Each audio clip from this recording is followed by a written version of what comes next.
Mon nom est Christella Chikaya et dans le cadre du projet Violence justifiée au nom de l'honneur par le réseau d'action pour l'égalité des femmes immigrées et racisées du Québec, je reçois une victime qui va nous parler de son histoire.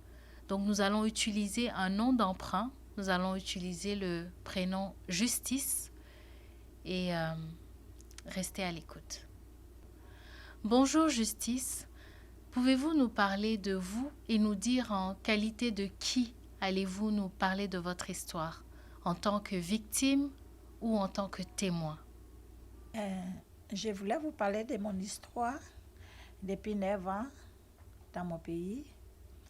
En Sierra Leone, j'étais victime d'excision. Donc, j'avais 9 ans et mes parents, chez nous, c'est obligatoire que toutes les femmes, on doit les faire ça, exciser. Donc, mes parents, l'âge de 11 ans dans la guerre, 9 ans dans la guerre, ils ont dit que j'ai l'âge, qu'ils vont m'amener pour faire ça. Donc, on était 5 filles dans la même maison qu'ils ont amené pour nous exercer. Donc, arrivé là-bas, on a trouvé déjà presque 40 filles qui étaient déjà exercées. Mais ils étaient couchés, ils ne bougeaient pas.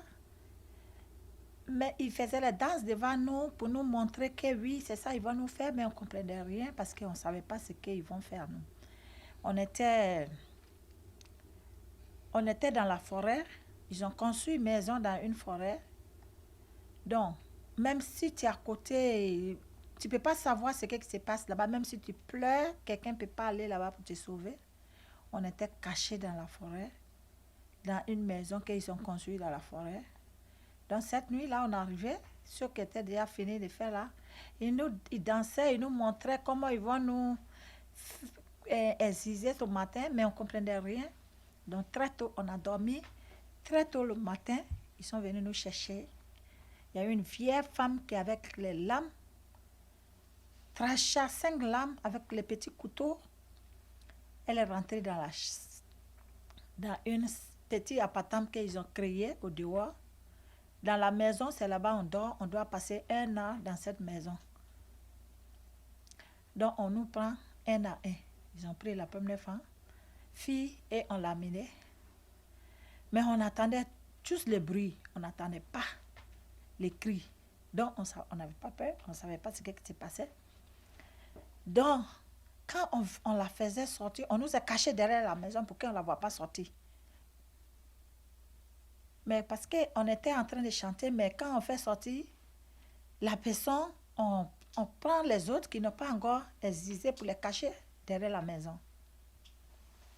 Donc, quand on fait rentrer l'autre dans la chambre, on prend un autre encore pour les amener.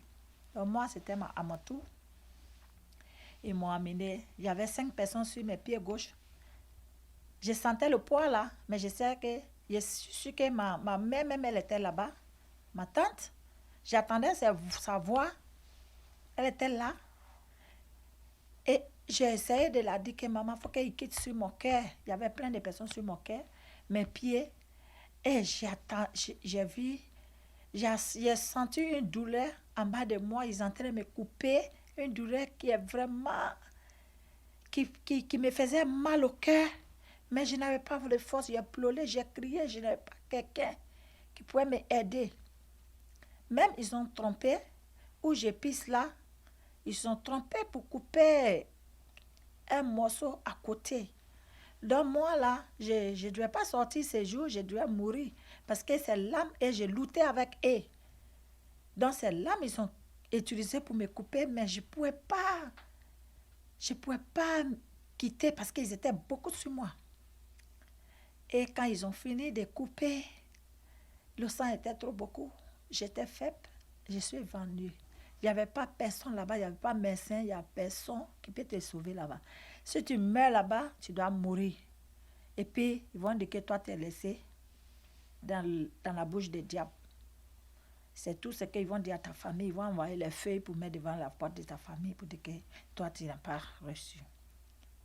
Même, quand ils ont fini de faire pour tout le monde, on était dans cette maison-là, dans la forêt, et les rebelles là, c'est pendant la guerre 1090.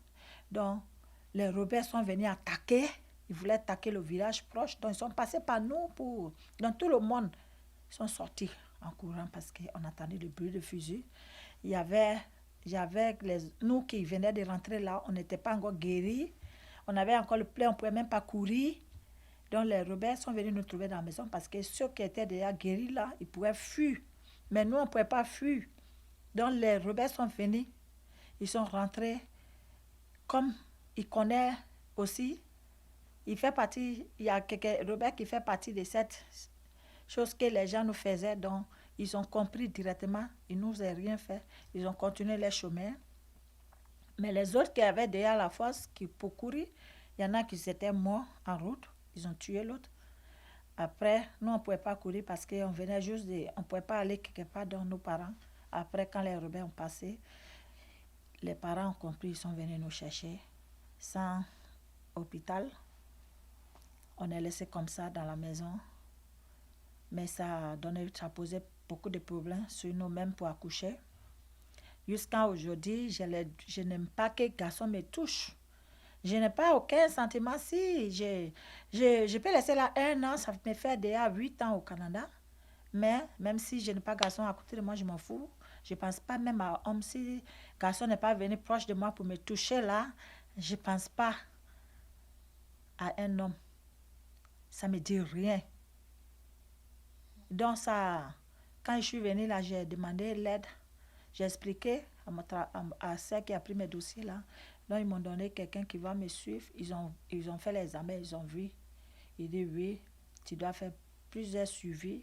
On va voir. On a vraiment besoin d'aide. Nous qui vivons cette situation-là, on a honte de parler parce que ça fait honte. On est beaucoup au Canada, on est vraiment beaucoup qui vivent ça, qui ont leurs problèmes. On a besoin d'aide, mais on a honte pour parler. Parce que c'est quelque chose, si les autres comprennent, ceux qui viennent du même pays avec toi, là, ils vont commencer à te critiquer, ils vont commencer à dire les choses sur toi. Ah, toi, tu étais circoncis. Même s'il y a une petite discussion entre vous, ils vont te dire, oh, toi, tu es déjà circoncis. On fait quoi avec toi? Donc, c'est un combat entre nous, ceux qui sont circoncis et ceux qui ne sont pas circoncis. Il y a un combat entre nous. Souvent, quand il y a un petit chicane là, ils te rappellent tout ça. Donc, ça te fait mal. Vraiment, on a besoin d'aide. En Afrique, on ne pouvait pas chercher quelqu'un pour nous aider parce que qui va t'écouter? Tu ne peux pas. Tout ce que tu vas aller faire, et aussi, on les a fait ça, les parents les ont fait ça. Donc, moi, je ne peux pas faire ça à mes enfants parce que j'étais enfant, je ne connaissais pas. Avant que ma mère meure, elle m'appelait. Avant que ma maman doit mourir, elle m'appelait. Est-ce que mes enfants sont un peu grands? Est-ce que je peux envoyer mes enfants? L'âge arrive pour qu'ils vont les... Il dit non. Non. Moi, tu m'as fait ça parce que j'étais enfant. Mais moi, je ne peux pas. Je connais les douleurs. Je connais les conséquences de ça. Moi, je ne peux pas amener mes enfants pour devenir comme moi. Donc, ça fait plein d'impact sur ma vie. Donc, c'est ce que j'ai soumis pour les circoncisions qu'ils m'ont fait, mes parents. C'est pas facile jusqu'à aujourd'hui. On a besoin d'être, on est beaucoup qui vivent ça, que moi-même je connais. Mais on a honte de parler. Mais moi, j'ai pris le courage aussi pour venir parler à le gouvernement. Ceux qui m'écoutent actuellement, pour qu'ils savent que oui, on n'a pas fait ça parce qu'on avait besoin de le faire. Nos parents nous ont fait ça parce que leurs parents aussi les ont fait ça. Donc, merci beaucoup. C'est tout ce que j'avais à dire. Merci.